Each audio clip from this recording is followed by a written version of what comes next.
Guys, thank you so much for getting together. Fantastic way to spend lunch together. So just to kick things off, I mean, obviously we're trying something new here. It's following on from the sort of pathway spotlights that we've been doing, which is more of a one-to-one engagement. This is more in terms of us guys coming together. It's like a board meeting, but obviously, we're having a conversation, a little bit more free flow, talking about the topics that are on people's mind from an employer perspective, learning provider perspective, and also sharing, our journey. We're going through the journey like all the other training providers out there. It's ups and downs like you have. It's the conversations that we have in terms of sometimes board meetings, sometimes the corridor conversations, and all we're doing is just having the conversation and seeing where that goes. So there's no script as such. It's just as it is. But we'll kick off with you, Alan, in terms of what's in the mind of a chairman of a small to medium-sized training organisation, Alan. Is there any large training organisations? I don't think there is. No. It's a difficult period, and strategically, it's difficult to plan. Yeah. The non-levy payments which we had was absolutely disastrous. Yeah. And so we've had to look at elsewhere where we're getting the funding. Yeah. The levy pot is the main attraction, and how would you get to the levy pot? And for example, I went to a meeting last week in North Staffs. Yeah. Solicitors held the meeting. There's a number of levy payers in there, and one thing which struck me is the blasé attitude of the levy. Yeah. The levy was brought up. You're going to pay 0.5%. Then you're in charge of then drawing down that money from the SFA, and they made it look so easy. Very simplified. But what people do not realise, or CEOs or HRs or financial directors, is the reality of what they have to do if they're receiving public funding. Although they're paying it in, as soon as they pull it out, it's public funding, and that has a lot of risk there, and a lot of things that they need to do to ensure that they deliver a quality training within the workforce. And I think that needs to be explained more, needs to be discussed more, and these sort of forums can discuss those. And I know Stuart has got his thoughts on that. So has Eddie, and your good self. And I think if we think what we need to do and what companies need to do when they draw down that money, it may then become apparent to people who are not used to training, not used to funding, what they have to do. I think they've been sold a simplified version of reality. In some ways, they don't know what they don't know because they've never been told. There's nothing on the packet. No, there's nothing on the packet.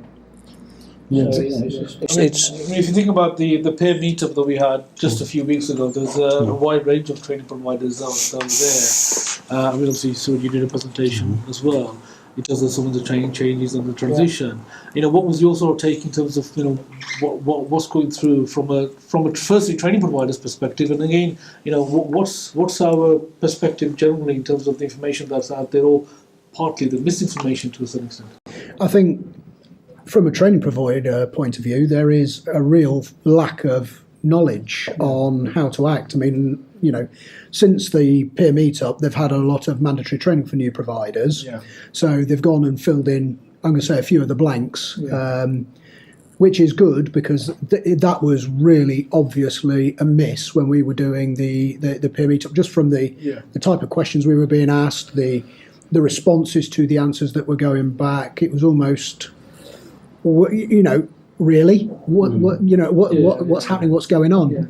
So for me, I think it is moving in the right direction. But what strikes me is that the real problem is that there isn't a clear plan in the minds of most training providers. And to be fair, you can replicate that with employers, because I don't think, again, they've got a clear plan. And I think it's just kind of happening to us. And as employers, as training providers, and we are being kind of washed along with it. The ESFA themselves, they're only talking to the largest employers, and there is nobody filling that kind of gap in the in that lower echelon, which I think is something that that's a space that needs to be filled, because without being rude, the largest employers who the SFA are already talking to, they're 9 times out of 10, they are already involved in their own delivery of qualifications. Your Jaguar Land Rovers, for example, they already have their own academies and they already do delivery. They're almost as conversant in it as kind of we are.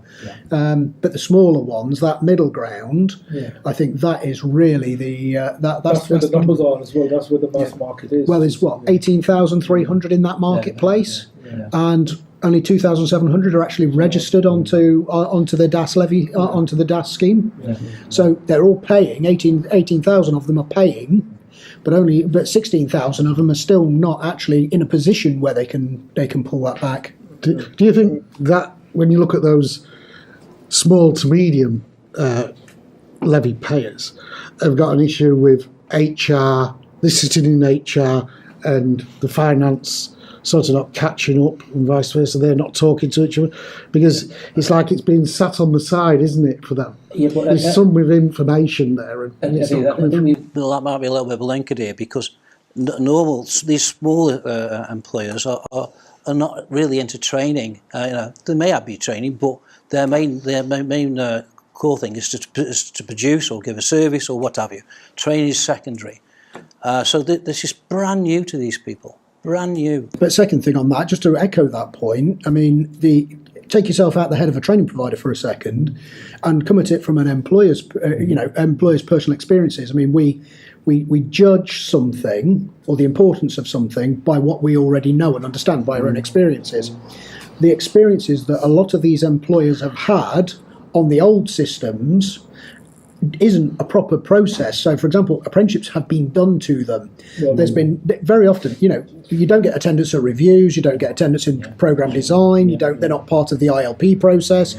We're not integrating any learning that the employer or mentoring from the employer's own staff. We're not working with the managers of the apprentices at all. So it is their experience is apprenticeships are done to them, not with them. And now we're saying to them, it's a secondary part of their business and they haven't got a clue. And we're looking down our nose at them as a provider going, how come these people don't have a clue? And actually, for years, we've just been going in and doing this thing to them without properly explaining. And now there's a position where actually the power and the money has gone to the employer, and we now need them to be vested in it. When we didn't need them to be vested, we didn't bother. We just went and delivered the qualifications. Do you want this, yes or no? Yes, and where's bang. And we talk about CSR, but a lot of employers see apprenticeships as a CSR policy, corporate social responsibility, where I'm doing this, my bit for the community by helping this young person. And that's how they view it, not as how do I get competitive advantage for my business? And that is the mind shift that we've got to do. So this whole twist around that we need to do. And the problem is the infrastructure, the providers, going back to where you started with the peer meetups, a lot of the providers that are being talked to by the employers don't have the information to support the employers to answer those and address those questions. So you've got these employers who don't know. They're now talking, because they're now paying tax, they're now talking to their providers to become more involved, but they're meeting resistance because the providers are all standing there shrugging their shoulders, don't know. And they've only just literally, as I say, had their mandatory training. So it's only just now that they've actually started to have some of the answers that employers actually need, which is crazy when you consider we're over a month into the process now. Don't you think the perception of apprenticeships for employers is a bit skewed as well, in that they think that there's 16 to 19-year-olds just starting out in work rather than people that are in existing employment? Yeah, but once again, I will take you back on that, is the fact that, without being rude, if you wanted to deliver an apprenticeship that had real value as a training provider, you got full cost for a 16 to 18-year-old, 50% for a 19 to 23, and only 30% for somebody who was over 24. So the problem is, as a provider, we've really pushed on young people, because without being rude, that's where the money was. So as it goes, employers will have that perception because we've been chasing, for our own benefits as providers, we've been chasing the money. So how do you think we'll go about changing that perception with employers? Yeah, I think part of it is actually the word apprenticeship. That's that it is workforce development. Definitely. And that's ingrained in people's minds. When they talk about apprenticeship, you'll have somebody saying, "Well, my father did an apprenticeship, I did an apprenticeship, and it was 4 years and so forth." And that is difficult, and that's over a period of time. So it is really talking about workforce development, workforce solutions, and it's completely changed to what people's perception of apprenticeship is. So that's a time issue. That's a branding issue as well. Right. I mean, it's levels now, isn't it? I mean, whereas before apprenticeships were predominantly level 2 and level 3, level 2 being entry type to a sector, you've now got level 2 to level 6. It is classroom to boardroom level material. It is a it is a whole. You have the universities now all getting on board with high degree apprenticeships and so forth. You've got the accountancy firms, the big four. I say they've got their own apprenticeship program. So not only is it graduate intakes, but they've got an apprenticeship route as well. So there's change happening. Yeah, but it'll take a little while. I can see that working at the larger organisations. When you're talking about level 5s, level 6s, the HE sector getting involved in that. But the smaller organisations, I think, are going to have a little bit more of an issue, especially when you're talking about that they've, when it hits that they've actually got to do 20% off the job training for these people as well. If you're talking about a high value salary, even a low value salary, 1 day a week away from the job is going to, it's going to put a barrier up. Yeah, it is a big commitment. But again, that 20%, it's just things coming out at the moment. There's a little bit of flexibility in that, what you call off the job training, and you've got to really look at that and say, what classifies as that? Is it online training? Can be counted as that? All these things need to be looked at. But obviously the 20% is what the SFA will be looking at when the audits come in, and also Ofsted, that training's being done. And it's just, you got to work with the employer for that. Yeah, that adds a level of complexity when it comes to the contracting, though, doesn't it? Because the implications is if they don't meet certain criteria, such as Ofsted on this requirement, that there could be a payback situation for the employer. You said that training providers, they've had 1 day of training or 2 day of training? 1 day. You know yourself running a funding schemes and what have you for the SFA, 1 day of training. I mean, we've been in business now 7 or 8 years with delivering apprenticeships, and we still don't have all the answers. And then accepting a training provider come in with 1 day of training to deliver to a company. It's going to be hellish, really hellish. Yes, I mean, in a nutshell, absolutely. And different sectors are going to have different problems. If you've got high volumes of low skilled workers, then taking them out. So something like warehousing, perhaps, where you're running a pick and pack operation, it's a relatively simplistic job that the person is actually doing. But to take them out and that volume of people out, that turns out into a lot of man days. I mean, a lot of man days, because it's 1 day per person per week, but you span that across 100 workers, 200 workers, 300 workers, and all of a sudden that is a real cost. So the additional cost, the big thing is the additional cost.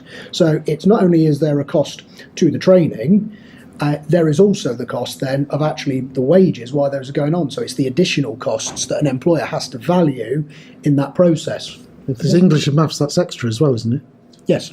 Yeah, but I think just going back to Alan's question, I think he's talking about the fact that there's a lot of employers a lot of training providers have gone onto ROTAB and who've got no prior experience of actually doing apprenticeships, and their training in terms of what the skills funding agency is giving them is maybe a day training or the like, and they're now going into the marketplace on a level playing field to a certain extent with sort of experienced providers who've been in the sector for a while, and competing on the basis of the fact that this register, is the sort of quality threshold for them to deliver apprenticeships.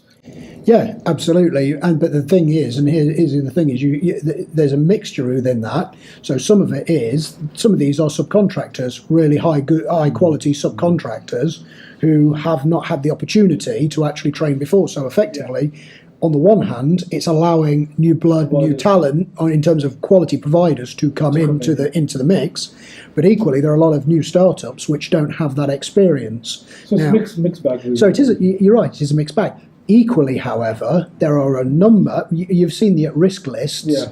You know, and providers were of existing providers, large providers, colleges even, and those providers are high risk, yet they are going to be there as well. So a few of them have breaches and so forth. And all that sort of stuff. But I think what's coming out of it is what they're doing is they're giving the employer the choice. So what happens then is the employer is going to make a buying decision based on whatever level of due diligence that they do at the front end. And maybe they'll do a good job and maybe they'll do a bad job, but they'll end up or arrive at a provider of choice. Yeah. Now, when they arrive at that provider of choice, that provider is going to start doing the work. If that work is perceived to be good, strong and valuable, the employer is going to remain with them. If that provider does not get buy-in engagement, if the learners don't enjoy the training, then that employer is going to walk. Yes. And because it's a commercial arrangement now, then there is all likelihood that you've got commercial pressure driving the quality of training. That's what they're looking for. Yeah. And actually, that's what's been missing, if you think about it. So taking on board what you said, one day, yeah, I accept that's a risk. But there's not really been any... The employers have not been driving and not been demanding quality and delivery. Yeah. And again, because apprenticeships have been done to them, yeah. And this is what you get, this is what it is, and unless something goes disastrously wrong, employers don't tend to complain, they just accept whatever they're given. But now they're being given the money and they're being given choices of who can provide it, and they are now going to want to start demanding quality. They're going to want value for money. Do you think that's going to lead to two tiers of quality, in that the large employers, the very large ones, are going to have those resources to be able to do that due diligence? The smaller ones, medium size, aren't actually going to potentially have that capacity to go through and do that in the first place. Quite possibly, but then what you're going to do with the smaller ones is they're going to look at alternative models, aren't they? So, for example, what you're going to do is those smaller ones might actually go to a neutral vendor. And it's like anything. I mean, a larger company actually do their own payroll. It's just a different way of procuring. You procure slightly different. I tell you procure. We've just gone recently through an Ofsted inspection. Obviously, we've got a grade 2. The experience of that and what we had to do, it's not just about training. It's not just about training. You're looking at prevent, you're looking at safeguarding, you're looking at British values. That is foreign ground to most employers. But you've got to inbuild that in your programme. So you bring a small training provider, it might be an excellent training, but doesn't reach those criterions for Ofsted. There's a great danger, possibly clawback or what have you. How do you think that's going to... Who's being inspected? Who's being inspected, yeah.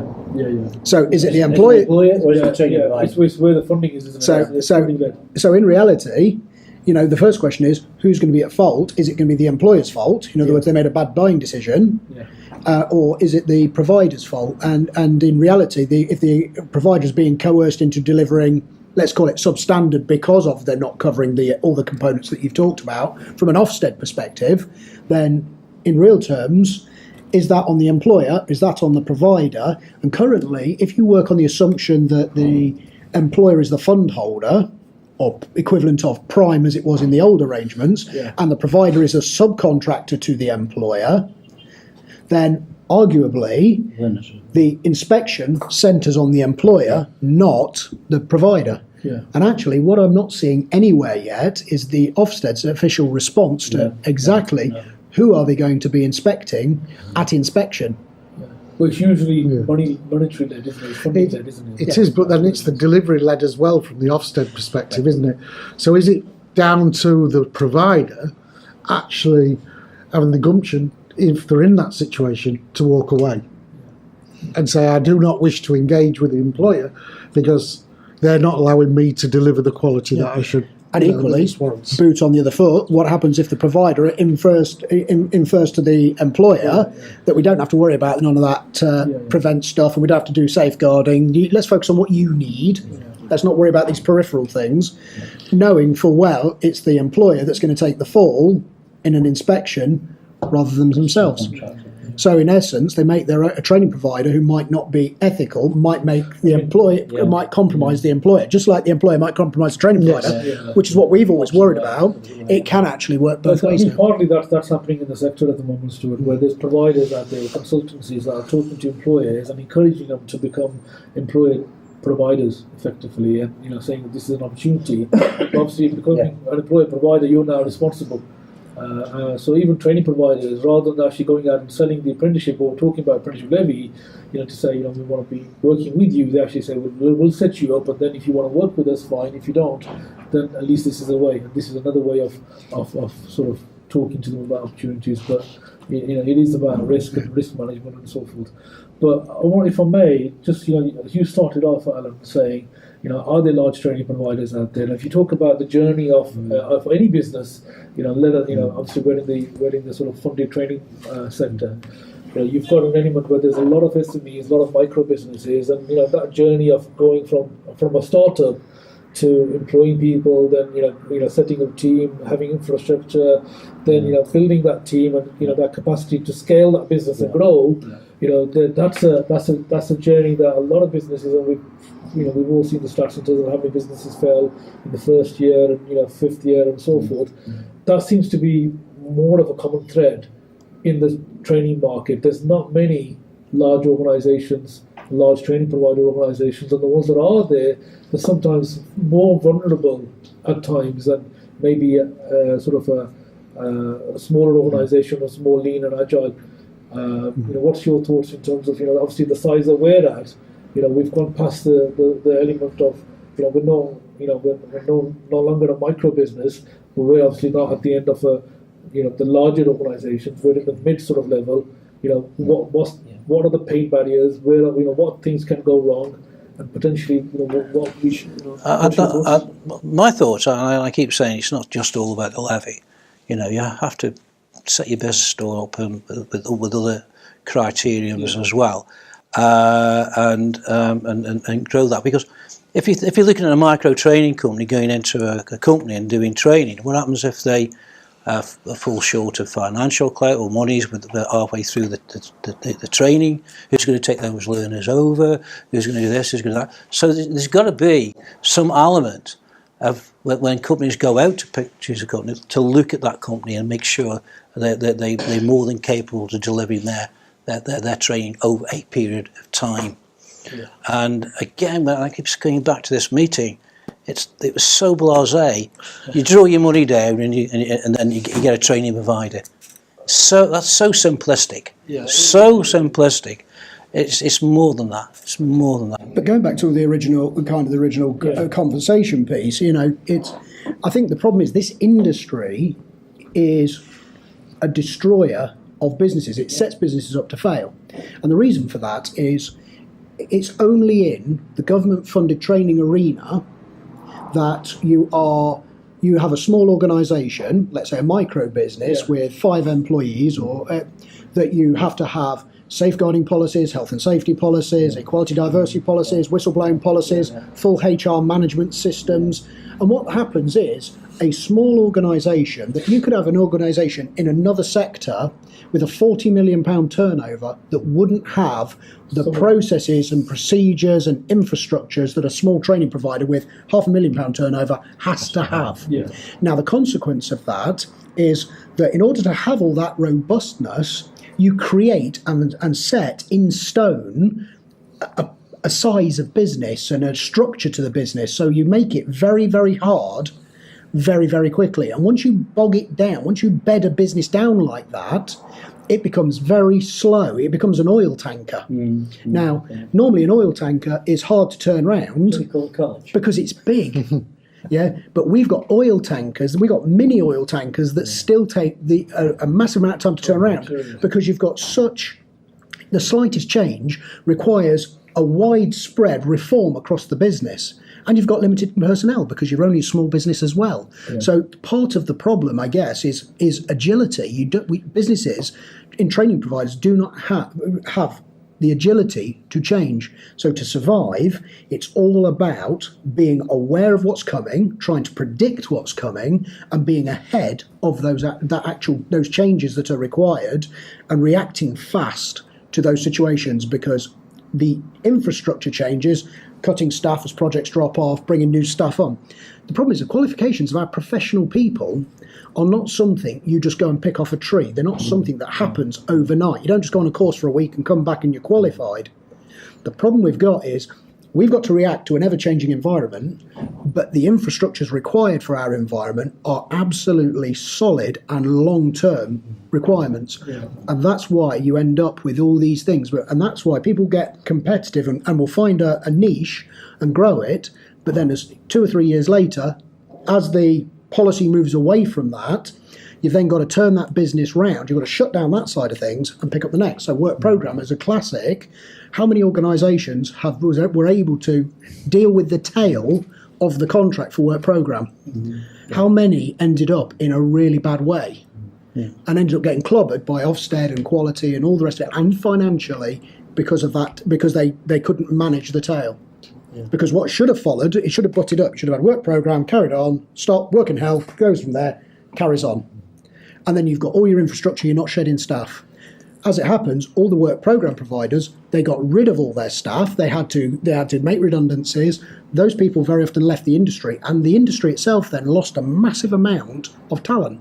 Mm. And then obviously work and health will come back. We're going to need that talent, and there won't be a talent pool for it. I think it goes further than that, because the last 18 months to 2 years have been very volatile with a lot of changes. And keeping to your naval theme there, it's like you're watching a load of tacking yachts. You know, the things changing, the changing from there. And then we wonder why so many of them end up on the rocks. You know, how many companies have you seen go under because of changes and uncertainty, and they've, you know, delayed doing changes or changed too early and not met that. And one of the things that a lot of them have done because of those pressures is they've let the foot slip a little bit on the quality. And as you know, there's quite a lot of them have lost through either financial stability or quality issues. I'll tell you what it is, Eddie. This is one of the very few sectors where you can grow very quickly. I think we've had that discussion where we can grow very quickly. You can get to a size, a meaningful size, that you can lose it overnight. Yes.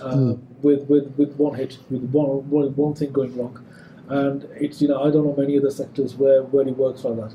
As it is a sort of volatile. You can have aggressive growth. You can have organisations coming in, and you're hitting the £1 million turnover, the sort of level fairly quickly. A year, between 1 and 2 years. And if you look at businesses as a whole, it doesn't work like that in sort of other business sectors. To get to that sort of level of, that sort of turnover level, it takes a lot of time for talk about the care sector and other sectors. It takes a little while for growth. And in this sector, you can potentially win bids, win opportunities, through connections, through networking, through partnerships, and grow quite significantly. And obviously the growth pains, you talked about, not many large organisations out there. The growth pains you're going to have, or the pains that you need to look at and solve, obviously that's something I want to touch on. And obviously we've got, we're not, I don't want to regard ourselves as an oil tanker, but we're not to the level that we have certain amount of costs. We're not to the level that we need a certain amount of income coming in. We need a certain amount of targets coming in. We're in a position which is completely different to where we were, say, 7 years ago. And obviously, we're I think, in our perspective, our decision making in terms of what we do things and how the contracts that we're potentially going for, there's our way of thinking has changed as well. So just want to touch on that, if I may, open to anybody in terms of how does say £100,000 training provider think to say £1 million, to say a £5 million and maybe £10 million organisations. That thinking that the CEO, what the team, the SMT. What's going through their mind at this point in time? It can't be the same thing, can it? We can't have all the same pressures.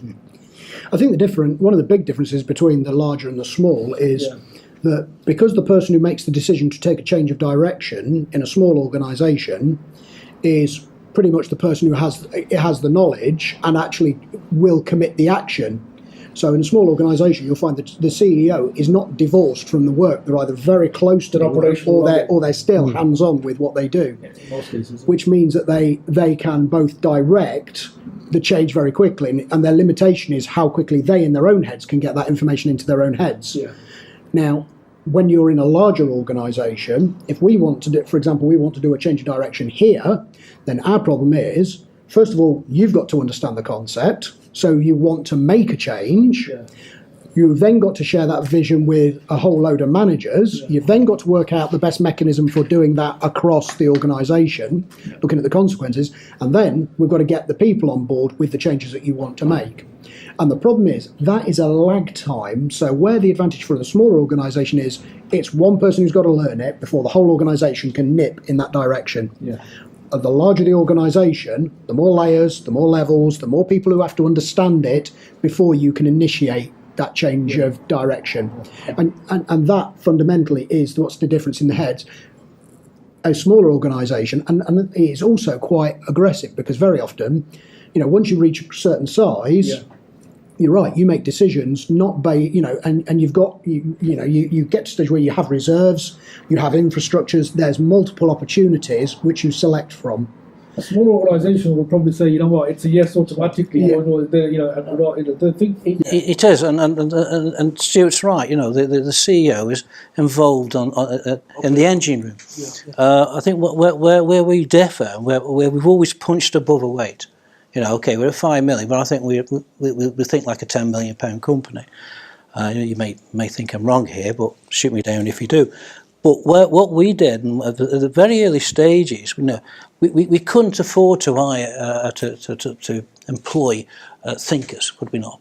And we brought people in, the likes of Stuart, the likes of Rob George, people who would then give us thoughts, and then we could then take them thoughts and then put them into action. There's not many training providers around of our size who deal with the complexity and also the delivery models, what we deliver, from the DWP for European social funding, and then the SFA funding and beyond. And I think having that mentality, the PME up, again, that's things to let's get thought things. Let's think outside the box. What can we do? What can we do there? And what have you. I think we're good at that, and we are really adapt to it. Sometimes we make mistakes, as we all do. But I think in other areas we've made really some gains and bringing good people on. I think that's led to product diversity, hasn't it? That's actually saved us in some ways. It has. It's reduced risk. Some providers that are purely down the apprenticeship route will be really struggling now because of the allocation up to December, which has had disastrous consequences for subcontractors. As you know, some of the small subcontractors will be really struggling over the next few months because the primes are bringing that money in because that's the only game they've got in town. They've got to protect themselves and survivability. Whereas protected us a little bit, hasn't it? The other streams we've got. There is that. There is that saying that we all know about. You're not putting all your eggs in one basket, but if but on the other side, but spreading yourself and being so diversified, that's additional risk. So you can't take another view of putting your all eggs in one basket, but having a look at that basket or watching that basket closely. No. And just to echo that point, and I was sitting here listening, and I was thinking along very much parallel lines, and I did actually wonder how I might actually broach it in kind of this kind of audience. Yeah. But in reality, if you are good at what you do. Yeah. Now, let's suppose you go apprenticeship only. You're saying that you're struggling because of because of the lack of funding. The government changes. If you're known for that, if that's what you're known for, that's your niche. It is, but if that disappears, yes, overnight, you're left with nothing. But going the other way is, if you are an apprenticeship deliverer, and you are good at apprenticeship delivery, and all you focus on is apprenticeship delivery, you're not distracted by anything else, and everybody in your organisation is on the same page, and you get the best people doing the best job in that way, in a very limited field, that's where you get the growth. Elmfield Trading, probably a bad example, they actually ended up going to 100 million. How quickly? They're focused, isn't it? That's the. Yeah, If you look at businesses of scale, I mean, they're specialists. It is in a more stable market, I would agree with you. So, Eddie, the market, you create your market. That's what it is. But I'm saying some of the things are out of your control, such as, External external factors. No, but you say this, but going back the other way, and so let's stick with apprenticeships for a second, because we know that's been hit, so we know it's got an adversity at the moment.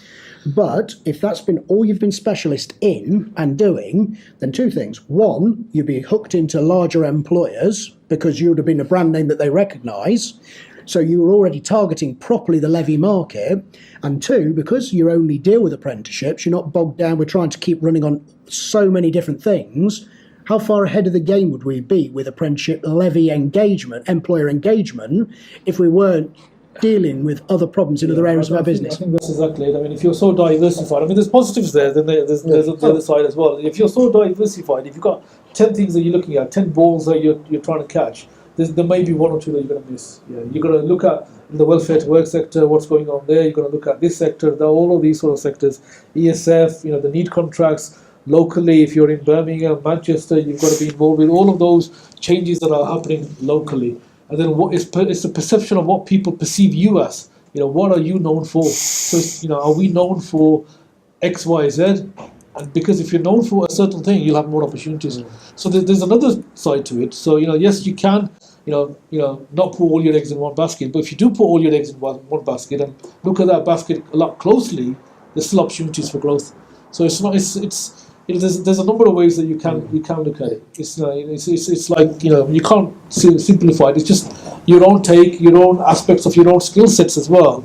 And from your own leadership perspective, and again the people that you associate yourselves with. I mean, the whole reason why we started working out in the early days with consultants, even though, as I said, for a small organisation, paying day rates is very expensive, and you're thinking, how am I going to afford it? But you need that element of out of the box thinking, whatever you want to call it, blue ocean thinking, or somebody to challenge you to actually to sort of have an alternative way. Otherwise, we're living that same sort of day in, day out, and our thinking is limited to obviously our experiences and what we're about. So this is the whole idea of somebody else coming in and diversifying your thinking, but then be on the agenda of that what the vision is in terms of the organisation. Alan? I was thinking about something there.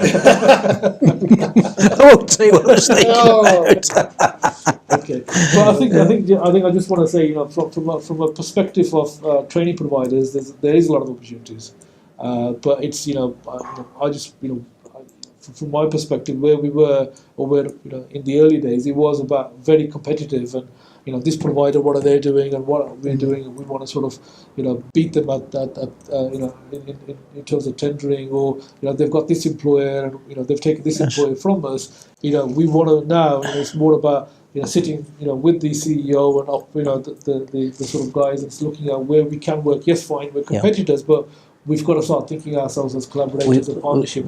And truth be told, a lot of our business now comes from referrals from other training providers and other providers. Yeah. So we ourselves get less business now in terms of direct to consumer or direct to employer than what we do from our training providers are effectively competitors who refer to us and collaborate with us. So you see that as more of a growth areas, those strategic alliances. Because you can share best practice, you can share good ideas, you can share things together, but it doesn't happen with everybody.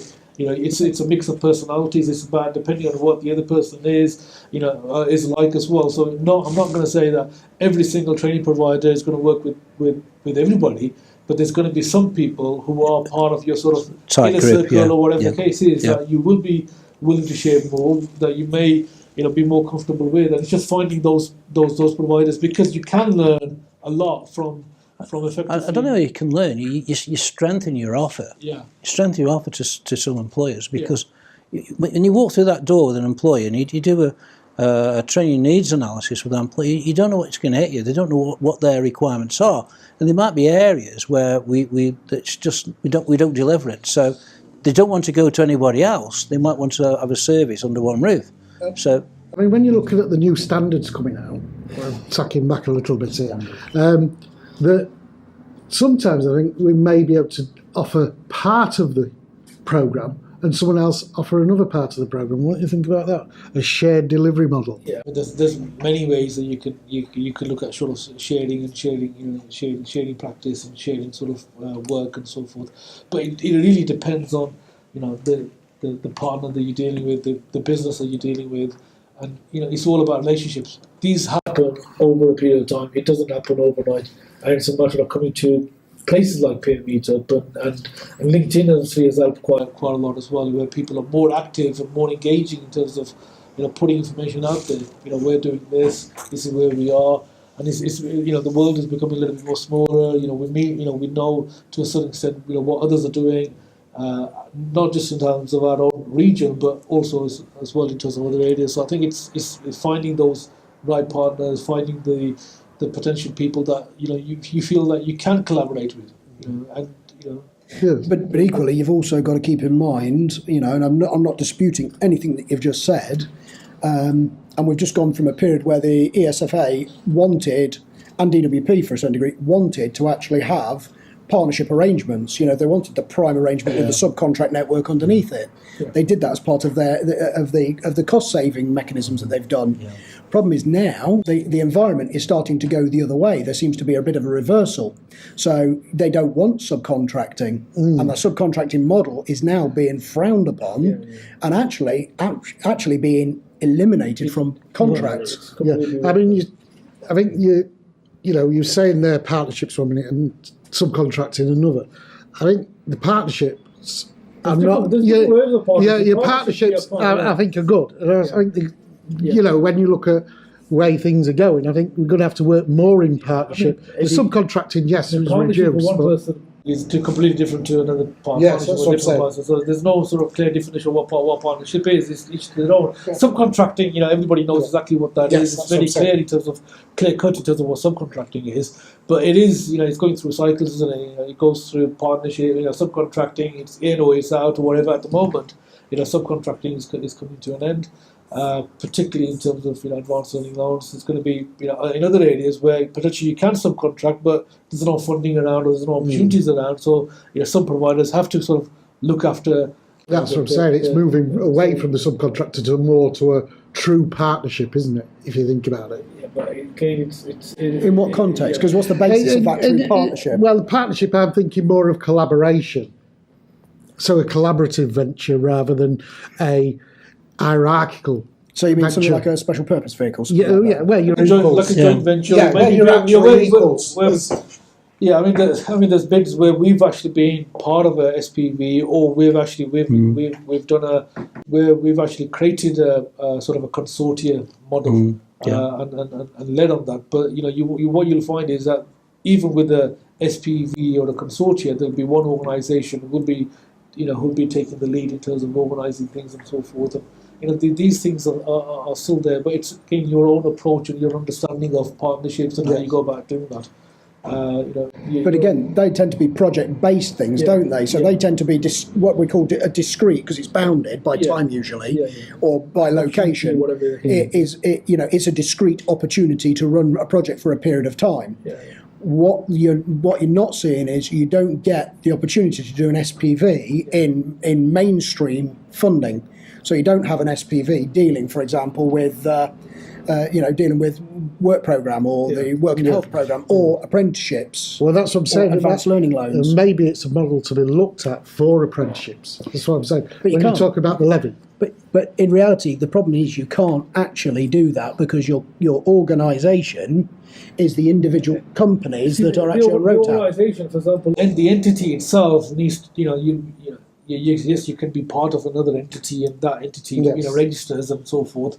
To a certain extent, you have that with consortia, you have that with the networks, the training networks, the those sort of organisations, but they're more about working together, joint operation, lobbying, representing. That's what I'm saying, more of a joint operation.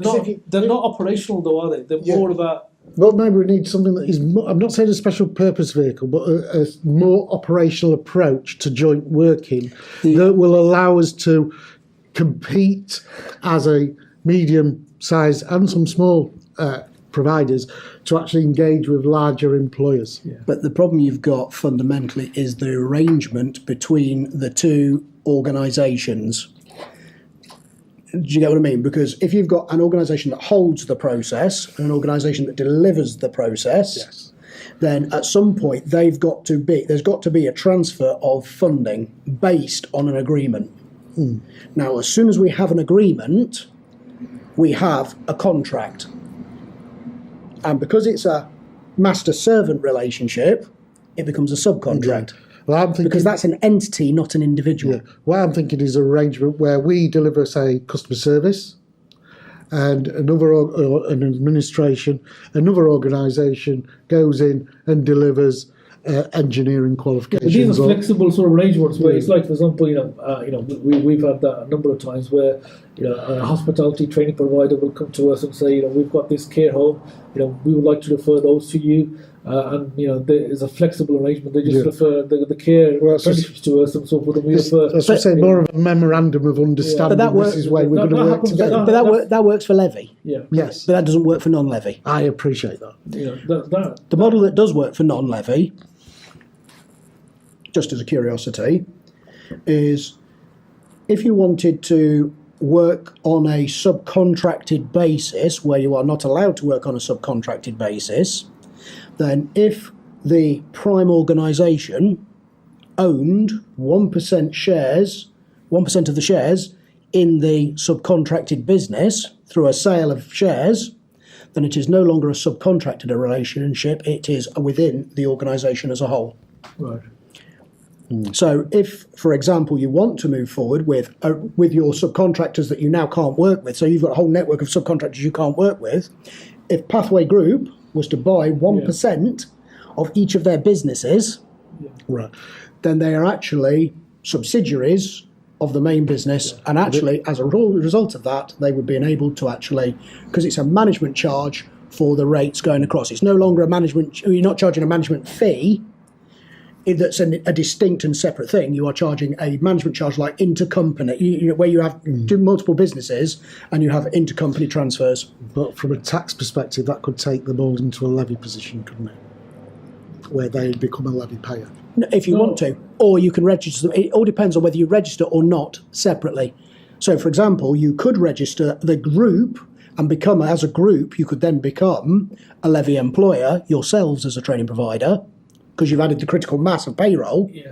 But this is more about supply chain. If you look at the colleges themselves, where where they're sort of potentially at risk, where there's, maybe they haven't got the heart of the employer, where they haven't had the employer relationships, and they've always relied on subcontractors. That whole element of subcontracting is sort of potentially at risk. And what they could do is, as you suggested, maybe sort of either mergers, acquisitions, maybe take over or acquire businesses, and there's a lot of consolidation already happening in our sector, and that could be another way of happening, where maybe the CEO or the owner of a business doesn't have to sort of completely let go of an organisation, so it could be a win-win. So it's out of the box thinking. It's actually having having a different way of it's not just about sector based, is it? It's about geographical coverage as well. Yeah. Especially with companies which are national. Yeah. How do you service them people and being profitable at the same time? And this might be an answer where you bring somebody up in the northeast or the southwest or what have you, and create that alliance. But again, for levy, it doesn't matter because each individual organisation has a relationship.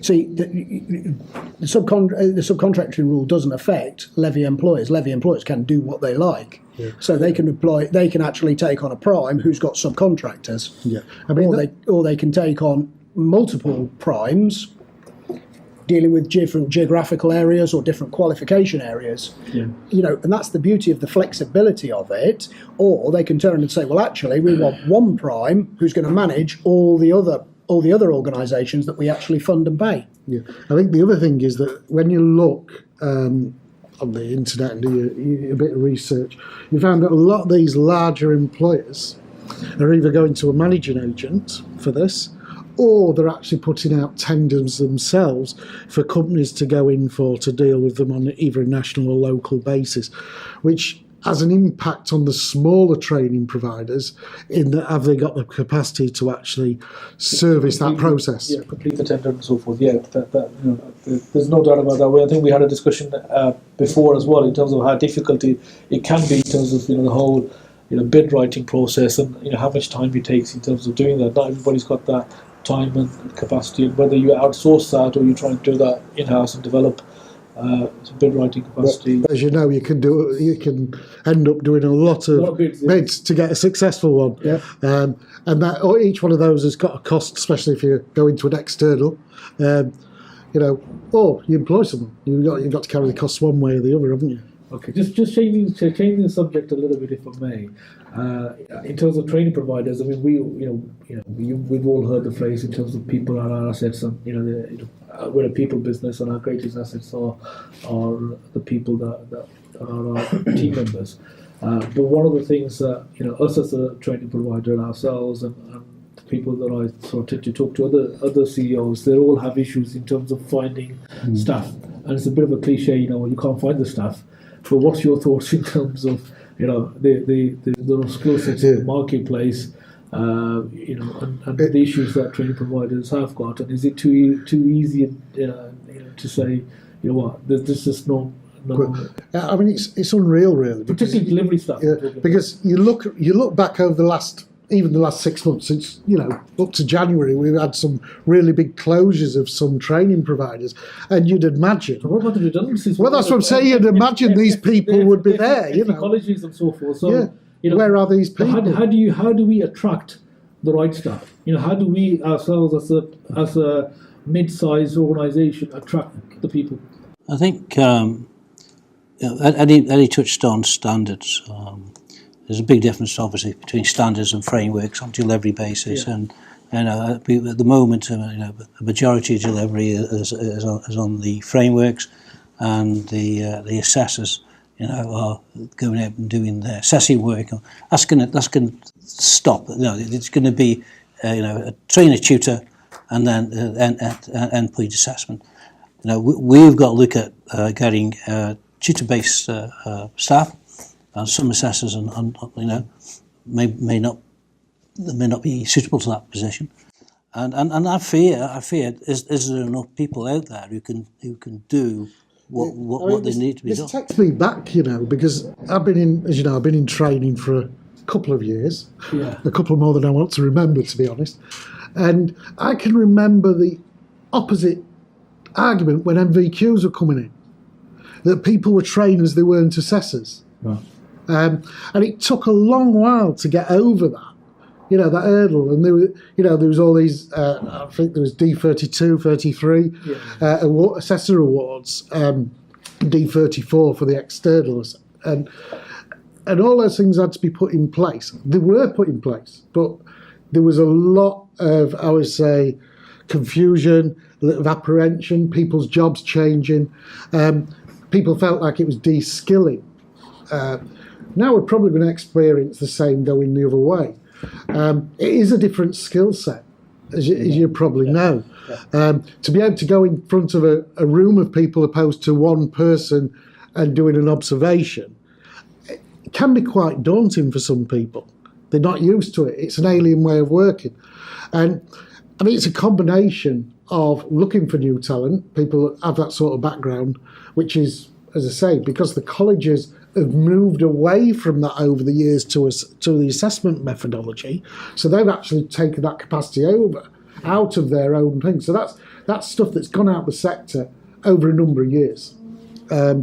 So to expect to put it back as a sector within a few months is probably being a bit naive. So how do we support those people to get there? That's the other thing. If we move the conversation away from, say, the issues as a whole, in terms of globally, macro, but how do we as an organisation get competitive advantage by attracting, retaining staff? That's the question. How in terms of our own staff, making sure the fact that their skill sets are right for what we need, for the changes that are taking place, and how do we attract the right people and retain the right people? And that's what we're about. Yes, to a certain extent, macro level, from a slightly industry level, that's there. But there's people out there, but we're competing now with really the people that we've said potentially our partners. We're competing with them in terms of attracting and retaining. That's what I'm saying. There's only so many of those to go around. There's so the people who get them first. What's the differentials? What do we do? First thing we need to do is recognise that there are very few people out there, even whether both in work and out of work, that actually have the right skill set for where we're going. So we're fishing in a small pond there. It is a very small pond. And actually, it's a lot smaller than we think it is, because at the moment, everybody out there, their experience base is apprenticeship framework delivery. We are looking at apprenticeship standard delivery. So there is no experience out there. There's not people that you can go and get today from the pool out there, either working already or waiting to start work, that actually hold the level of expertise in delivery of the new standards. Yeah. Yep. So the first thing is the skill sets as we want them to be aren't there at all, which means the first thing is that we need to think about our training process. Can I just come on that? Sorry, yes, Ruud. I mean, there's going to be certain people who are able to react and adapt better. Yes. Isn't it? Even if they haven't got the skill sets, there's going to be certain people that to a certain extent that will take to this very easily. There's others who will take it a little bit longer. Yeah. Even though the skill sets may not be there are going to be individuals who are going to be. I think the first thing you need to do I'll come back to you, is look at your existing staff who you have in, and do they have the skill sets? So is it doing a sort of a skills analysis on your individual? Yeah. We're running contracts now, Saf, which end middle of next year, and on those contracts we've got really good staff. And if you've got good staff and they've got the ability to do it, you don't get rid of those staff. You look at retraining those people into whatever you want. It's the mindset and whatever. The skill set at the moment. Well, it is a bit of both. But bear in mind, we work in the training industry and advice and guidance industry, so they have got some abilities. Yeah, they've got a lot of things we can work with. They've got a lot of things we can work with. Some people won't be able to transfer into that mode into delivery of standards. Some will. So look at it's picking the hanging fruit, isn't it? Do that first, and then look outside. How do you keep those people? And I don't think it's just about money, sir.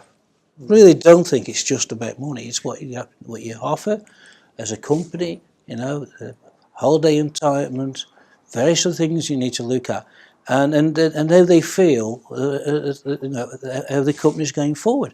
The Asian Apprenticeship Awards is a big plus to us because, again, we're punching above weight, and it's a really good product.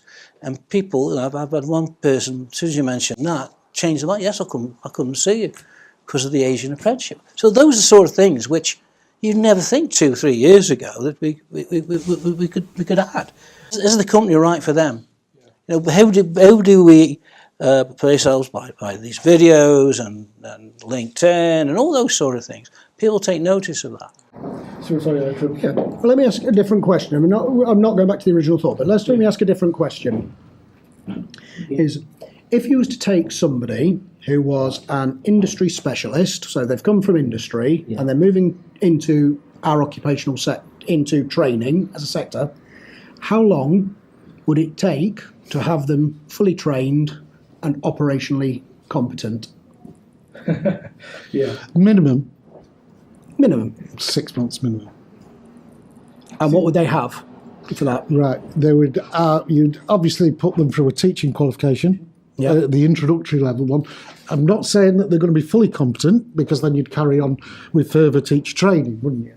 But the thing is, this situation has arisen before, particularly in the train to gain days, if you remember. Where there's an influx of people, there just wasn't enough. You talked about it earlier on. There just wasn't enough assessors out there. So the market, you had to go out there and reach out to competently skills-based people who are out there, occupationally competent as people, and bring them into the assessors. And it was slightly easier to a certain extent, because you can put them onto a sort of assessors award type qualification, working towards. It's a quicker way. It's a quicker way round, actually. That is, than I think the training. But my question. But it's a lot more than that, isn't it? But my question. Well, the thing is, they've got to be able to do schemes of work, lesson plans, because they've got to be Ofsted compliant. These people, haven't they? Can I take you back to my question? My question wasn't what do they need to have the appropriate qualifications. I said 6 months. What I actually asked was to occupationally competent. How long does it take from somebody who might be an expert in construction or transport or whatever the sector is? They've come from that background. We're moving them into education, supporting that sector that they've come from. In other words, delivering qualifications in their sector. Same sector, yeah. But how long until they are operationally competent To be left on their own. to be delivering for us at the level we consider to be fully professional? I think, as I said, 6 months to a year. So it depends on one's definition. Now, in reality, will they have achieved IAG qualifications in that period of time? That's why I said the year. So you're talking about... So what you're saying is within 12 months you could do... Period, there's multiple qualifications. It's not normal. Yes. What is it? Well, I'm saying occupation... talking about 8 to 10. Well, this is what I'm saying. What I'm saying is, it's where do you measure that professional competency, isn't it? Okay, so in reality, let's do it the other way then. Would that person need to have equality and diversity training? Yes. Safeguarding training? Yes. Prevent training? Yeah, all the Health and usual safety? mandatory trainings. So sort of a managing IOSH type thing, or working safely course? Yes. Yeah? Teacher training qualification? Yes. Yes. Yeah. And probably their assessor awards? Yeah. Yeah. How long? Because some of this you can do... IAG award, how long But would... just that on its own doesn't necessarily make them... No, but in reality, but let's assume that that's the qualifications that would make them, assuming they've got the equivalent amount of experience and good practice, how long would it take to deliver those qualifications? All of them. Well... 2 years? 18 months, I'd have said you could do it, wouldn't you? 18 months, 2 years. Let's ask a different question. What was this industry doing 2 years ago? Sat there thinking about it. Thinking about what? The changes coming up. Were they? Well, where we are now is completely different to where we were. I know it was. But Even a year ago, we're completely different. when I'm saying think about it, it was thinking about it. It's going to happen. Something's going to happen. What I'm saying is, in order to build the appropriate delivery resources, we need a 2-year lead time. Yes. In essence. Yes, and we're still thinking about it. Now, in reality, if we look back 2 years, we hadn't even had the Richards report, which is the fundamental piece of research that triggered all this reform in apprenticeships. And the Wolf report. And then the Wolf report was prior to that. Now, in reality, so we've got the Richards report that happened 15, 16 months ago, and from that we've now got reform happening today. Well, May, a month ago. And in reality, what I'm saying is it takes us 2 years to gear up our skill sets to get somebody new in to fill that gap. Now, that's fundamentally the environment we are. The other thing that we haven't really considered is we've got all these existing staff that we talked about, and the industry's got existing staff that may or may not be competent. But here's the thing. Are they going to be competent in delivering the training in the new way where they're doing 20% of the person's time as training, where we've got no experience and they've got no experience? Or have they got experience in actually administering examinations, observing presentations, conducting professional discussions and getting witness testimonies? Therein lies the problem. Because now that we've got an industry that's been 2 bits, we've got training, which they don't like, it takes a long time, and actually we've got to work a damn sight harder moving forward. And on the other half of the equation, we've actually got assessment, where you just rock up and observe, assess, whatever it is, over a 1, maybe 2 day process. And the problem is, you've got 20% of your funding loaded into 1, maybe 2 days, and 80% of the funding loaded into 20% of an individual's time. Now, that skill set that currently is in training and assessment in terms of frameworks, their natural tendency is going to be to go where? Endpoint assessing. Because it's easy. Because if it's 20% of the fee, and not only is it 20% of the fee, but you can do 2, 3, 4, 5 people in a day or 2 days, you can make a lot of money in endpoint assessing, far beyond what you can earn in delivery. Yeah. So, I mean, there's going to be a lot of pulls and pushes there in terms of where the market is and where it's going. But currently, in terms of, the first thing is, can we agree the fact that there's still enough talent out there? Yeah. Just find there's a small pool out there. It's easy. It's probably a bit too easy for us to say, blasé, for us to say, well, there's just not enough people out there. And it's about attracting those guys and retaining it depends how you classify there's enough talent out there. Is there enough potential out there? I would say yes. There's a lot of qualified people who are currently competent, who've got the skill sets. You've got a lot of people out there with transferable skills which can slot in, and I think the future way is probably those people, because if you're trying to change an assessor's mindset to do what we want to do. Assessors and trainers have got a lot of more choice now. They've got a choice of which employer they want to work with, who they want to. It's no longer a case of I'm applying for a job here, and it's more the market is turning. Particularly say level 5, health and social care assessors. They've got a lot of options there, a lot of opportunities. Whether they want to be working on a self-employed basis, contractual basis, whether they want to work on a day rate, whether they want to be salaried and so forth. So it depends on obviously the individuals themselves in terms of their own opportunities. I think you've got some people who are going to be totally competent in this, but they're going to be very far and few between. So the people that have been delivering the trailblazers, you've got those people that are already up on the standards, or as near to them as you can be. They know the systems fairly well, they know the process, etc. The limitation with that, of course, is the trailblazers were geographically limited. And sector specific. Yeah. So in real terms, what we're saying there is they're either not in our field or they're not in our location. Right. So again, those talent pools, while I agree you're absolutely right, they don't sit where we need them. Well, this is the thing. It's not only having the talent pool there; it's access to them, isn't it? Yeah. So that one is totally competent, limited access. Right?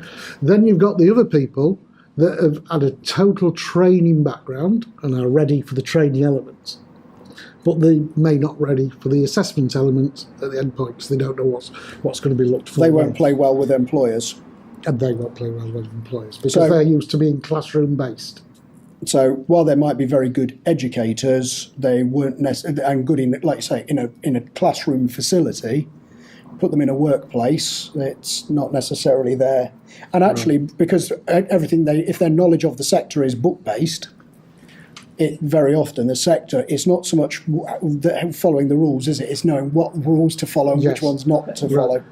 So another angle to this, and we edged on this last year down in London, where there might be companies where they do have trainers, and that's one of my other groups because I was going to go down. The next one is the assessors that are already there. Just summarising on what we've discussed is those people may have a propensity to actually change over to endpoint assessment organisations, or a reluctance to train. Some of them will be excellent because they'll have come from a training background in the first place. They're going to be a significant minority, though, I should think. Perhaps. And then you've got the people that you were talking about who are vocationally competent, experts in their field, high levels of relevant experience, whereas assessors may have old experience. So they're probably, if you can get them to the place where they engage with those. See, I think what we're doing now is segmenting the skill sets that are out there. What I'm trying to do is bring it down to... Well, that's say, how do you attract them? How do we attract... Well, that's what I say, how do you attract those four groups? Leave the segment out there.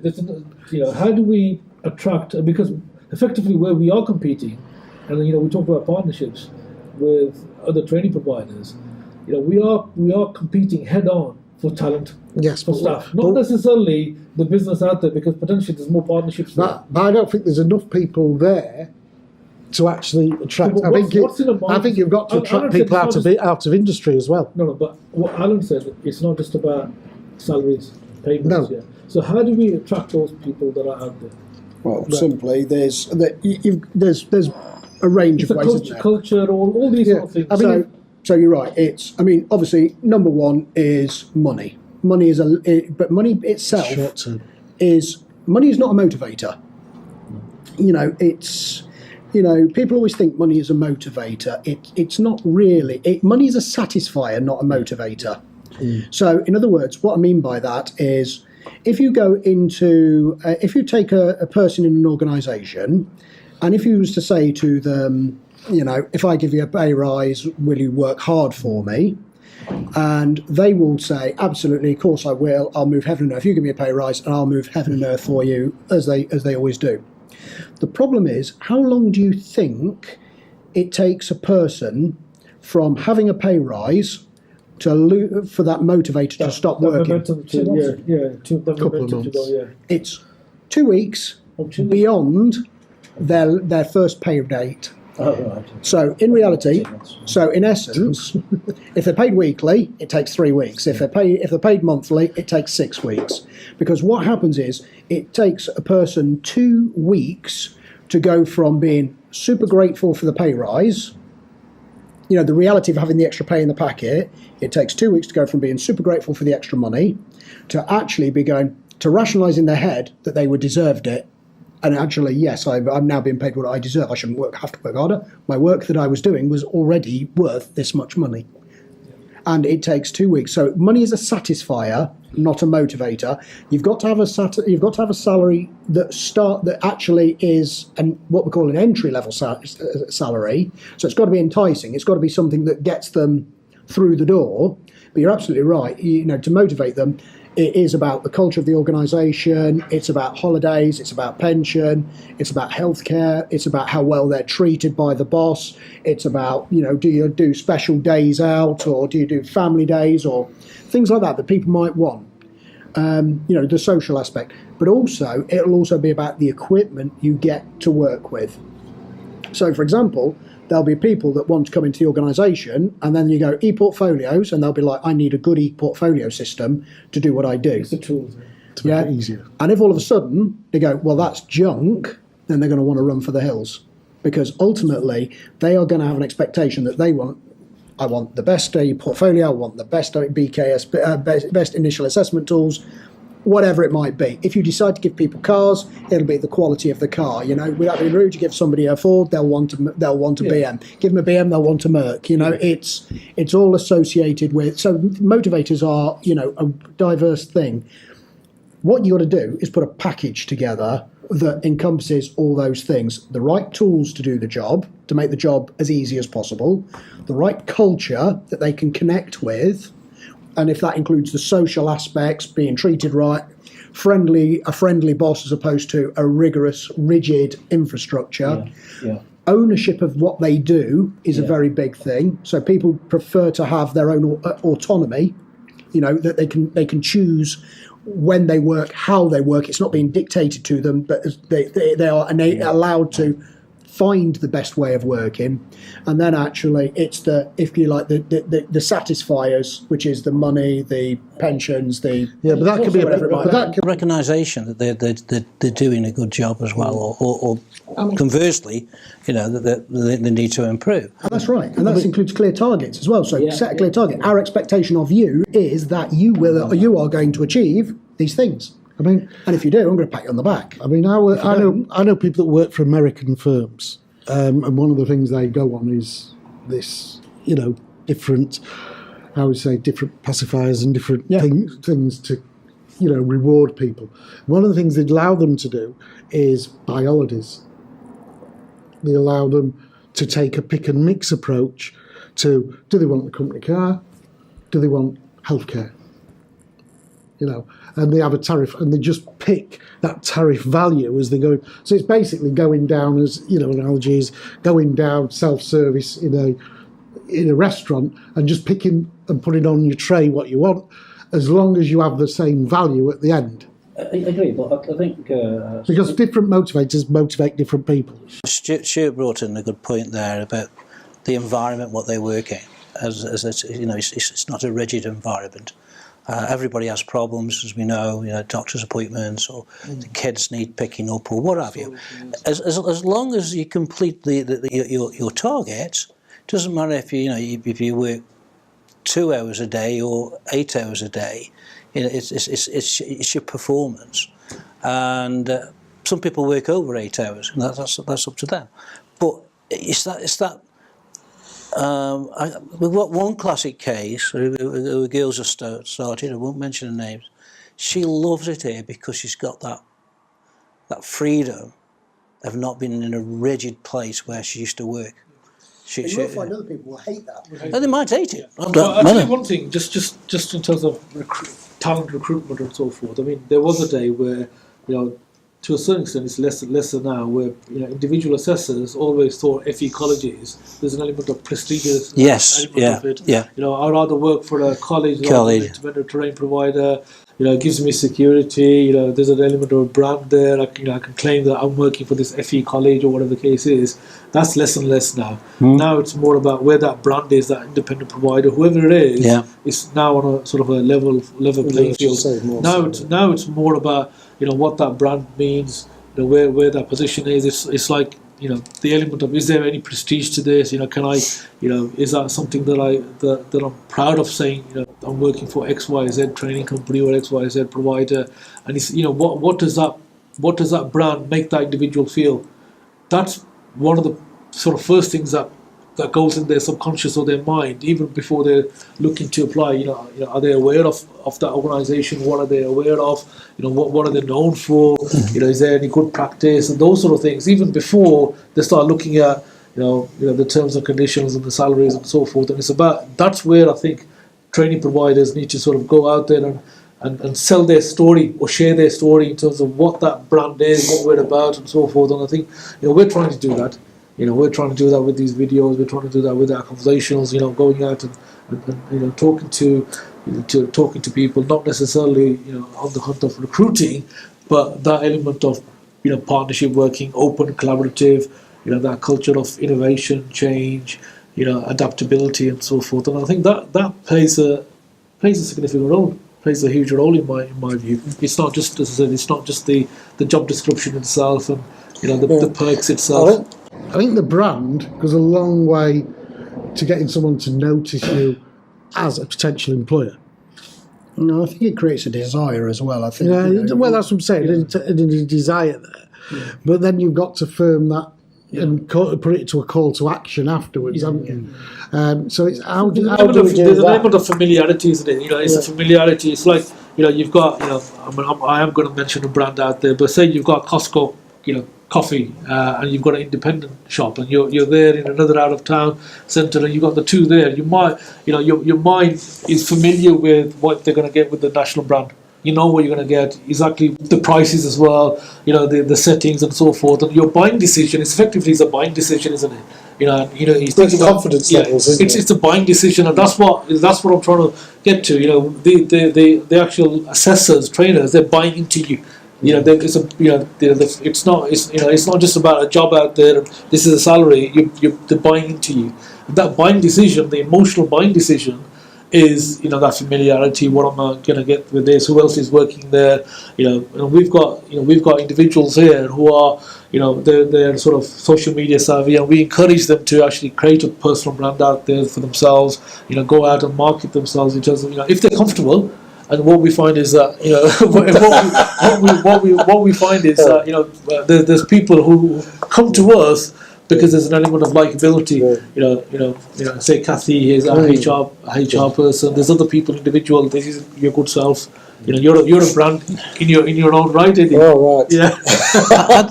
So I think that's a key part. I think we. Sorry. Any sort of finishing remarks? I mean, we've had a good conversation.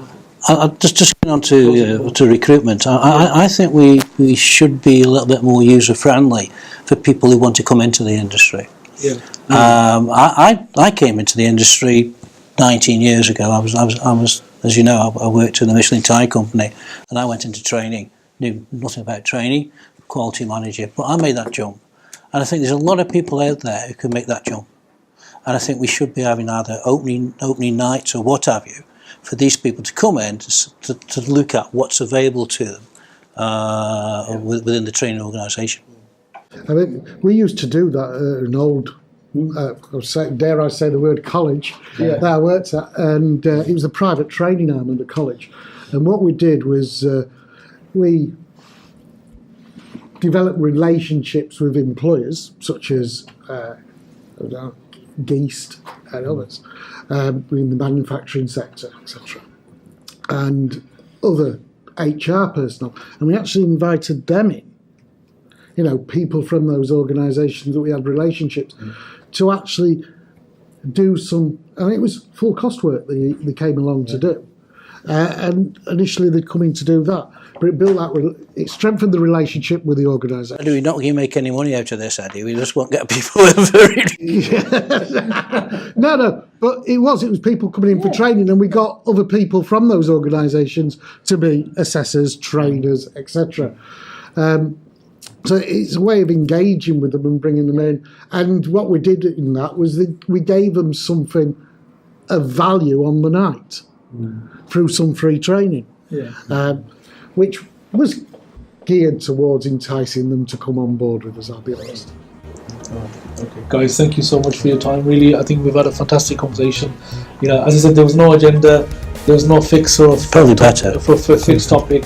I think it's been a fantastic conversation. I think we need to do more of these. Again, thank you for your time. Thank you guys. Appreciate it. Thank you. Thank you.